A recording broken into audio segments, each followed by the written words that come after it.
You wake up, check your phone, gratitude journal, meditation app, positive affirmations in the mirror. Today will be amazing. You're doing everything right. Reading the self-help books, following the happiness gurus, optimizing your life for joy, and you're more miserable than ever. Viktor Frankl saw this coming 80 years ago. He called it the paradox of happiness. And once you understand it, your entire approach to life changes. The problem. Let me show you what I mean. You decide you want to be happy, so you buy the book. 10 Steps to Happiness. The Happiness Project. How to be happy every day. You make the vision board. You write the affirmations. You track your mood. You optimize your morning routine. You measure your happiness on a scale of 1 to 10 every night, and somehow you feel worse. Or this. You're at dinner with friends. Everyone's laughing. You're smiling. But inside, you're monitoring yourself. Am I happy right now? Should I feel happier? Why am I not as happy as everyone else looks? The moment is ruined. Not because anything went wrong, but because you were trying too hard to be happy. Or this one. You finally get what you wanted. The promotion, the relationship, the apartment, the thing you told yourself would make you happy. And for a day, maybe a week, you feel it. Then it fades. So you start searching for the next thing, the next achievement, the next experience, the next dopamine hit that will finally make you happy. You're on a treadmill, running toward happiness, never arriving. This is what Frankl called the paradox of happiness. The more directly you pursue it, the more it eludes you. The mistake. Here's what you're doing wrong. You're treating happiness as a goal. You think, if I do X, I will be happy. If I achieve Y, I will feel fulfilled. If I optimize Z, joy will follow. This is backward. Frankl figured this out in Auschwitz, the worst possible place to think about happiness. He watched people around him die. He watched others survive. And he noticed something strange. The people who survived weren't the ones trying to be happy. They weren't the ones doing gratitude journals in their heads or positive affirmations in the barracks. The survivors were the ones who had something beyond themselves. A purpose, a reason, a meaning that transcended their suffering. Frankl wrote, "Happiness cannot be pursued. It must ensue. One must have a reason to be happy." Let me say that again. You cannot pursue happiness. It can only ensue. Happiness is a side effect.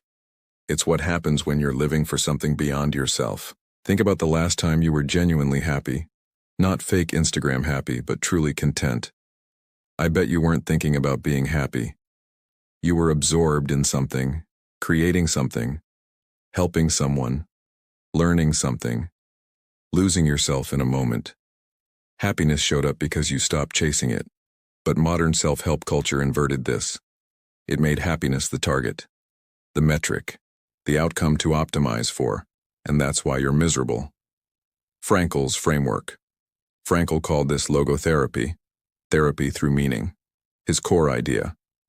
Life isn't about pursuing happiness or avoiding pain. It's about finding meaning. And when you find meaning, happiness arrives as a byproduct. He identified 3 ways humans find meaning. 1. Through creative work or deed building something. Creating something, contributing something to the world, not for recognition, not for validation, but because it matters to you. 2.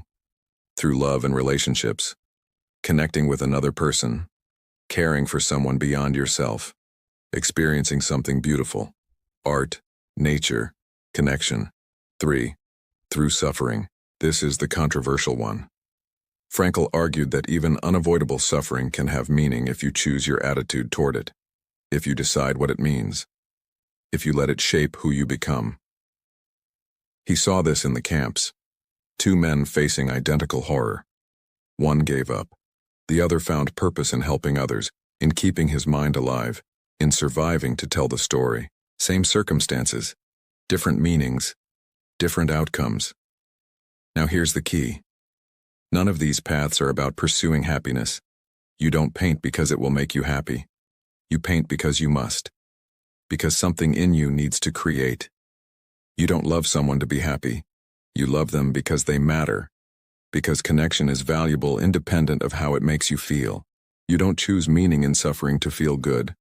You choose meaning because the alternative, meaninglessness, is unbearable. Happiness isn't the goal in any of these. It's the shadow that follows when you stop chasing it. Why it fails. So why does the pursue happiness approach fail so spectacularly? First, it makes you self-conscious. When happiness is the goal, you constantly monitor yourself. Am I happy yet? You turn every experience into a performance review. You're no longer in the moment, you're watching yourself be in the moment. This is called hyper-reflection. And it kills joy. Think about the last time you tried to force yourself to have fun. A party where you told yourself, I should be enjoying this. A vacation where you kept thinking, this is supposed to make me happy. The more you monitored, the less you felt. Because you weren't experiencing, you were evaluating. And evaluation is the opposite of immersion. Second, it turns happiness into a demand. I should be happy. I deserve to be happy. Why am I not happy? Happiness becomes a moral obligation, a standard you're failing to meet. And that creates more unhappiness. You see this in self-help culture, the toxic positivity, the good vibes only mentality. The idea that if you're not happy, you're doing something wrong, so you feel guilty for being sad, ashamed for struggling, like you're failing at the one thing that should be easy. But Frankl would say, you're not supposed to be happy all the time. Life includes suffering, and trying to avoid that suffering, or pretending it doesn't exist, makes you suffer more. Third, it makes everything conditional. I'll be happy when I get the job. I'll be happy when I lose the weight. I'll be happy when I meet the person. You defer happiness to a future that never arrives, because once you get the thing, you realize it didn't deliver what you expected. So you pick a new condition.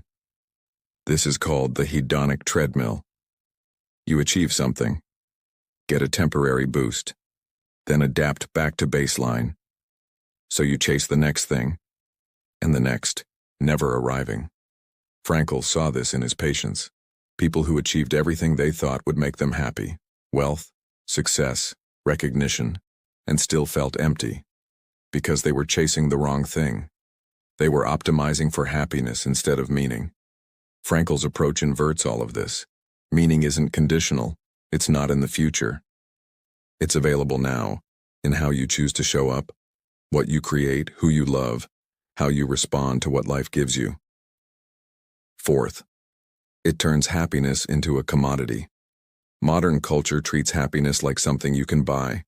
The right product, the right routine, the right experience. Billion-dollar industries exist to sell you happiness. Apps, courses, retreats, supplements, and the message is always the same. You're not happy because you don't have this thing. Buy it. Fix yourself. But happiness isn't a product. It's not something you acquire. It's something that emerges when you're living in alignment with meaning. And meaning can't be bought, it can only be created. What changes? So what happens when you stop pursuing happiness and start pursuing meaning? You stop measuring. You're no longer tracking your mood, rating your day, comparing your joy to others. You're just living. You stop performing. You're not trying to convince yourself or anyone else that you're happy. You're focused on something real, something beyond your feelings. You become present. When you're absorbed in meaningful work, connected to someone you love, or choosing your response to suffering, you're not thinking about happiness. You're here. Fully.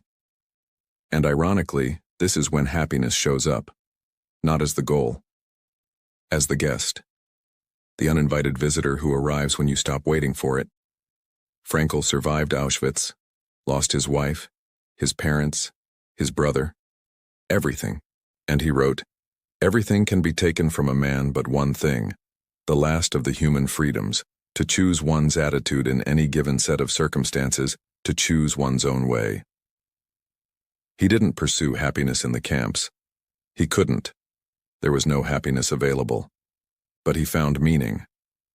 And that meaning carried him through hell, And on the other side, joy returned, not because he chased it, but because he lived for something beyond it.